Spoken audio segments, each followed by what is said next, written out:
Neighbors wanted to call a professional to mark their property line. My parents agreed.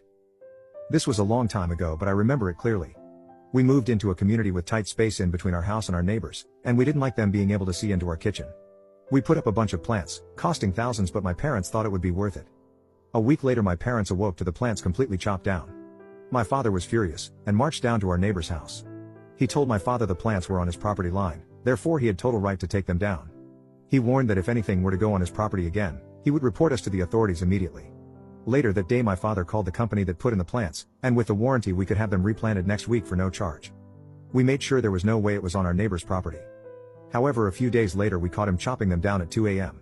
We called the police upon obstruction of property, and after a chat with my neighbor he decided to call a professional and mark his property line. My father agreed. A few days later I got home to find orange tape in my neighbor's yard. Apparently, his fence was 11 feet over our property line.